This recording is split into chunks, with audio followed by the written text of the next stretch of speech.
first type of reaction we're going to discuss in our types of reactions unit is synthesis reactions. So as we are thinking about the different types of reactions, it often helps to relate this to a dance, the big dance. So we'll call this the big dance. In synthesis reactions, we've got Adam and Barbara, who are both single. No one was talking about Adam and Barbara being together before the dance. They both went to the dance alone. Midway through, however, their eyes lock across the room and they spend the rest of the dance together holding hands. After that fateful meeting, no one ever sees Adam without Barbara, and they are forever referred to as Adam and Barbara.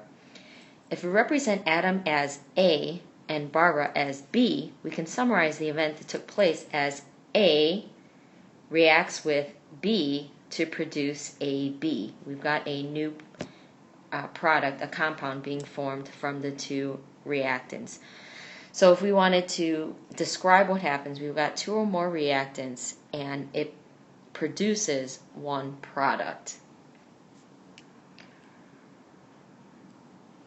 Let's look at a couple examples. In this first example, we have solid potassium reacts with oxygen gas to produce solid potassium oxide.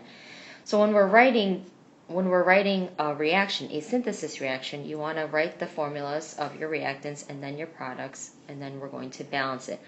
So we've got potassium, and that is a solid, reacts with oxygen gas. Now don't forget, oxygen is one of our diatomic molecules, and it produces potassium oxide, and this is a solid.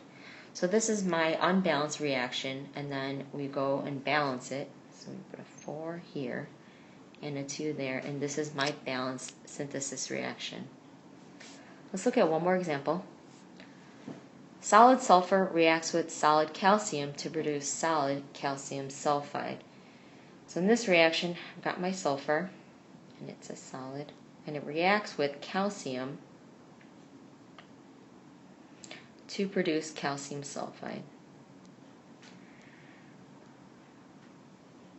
And as written, this is a balanced equation. When we're predicting the products for synthesis reactions, you want to look at your two reactants and then combine them and make sure you're watching out to make sure that the charge is balanced to help you to write the subscripts.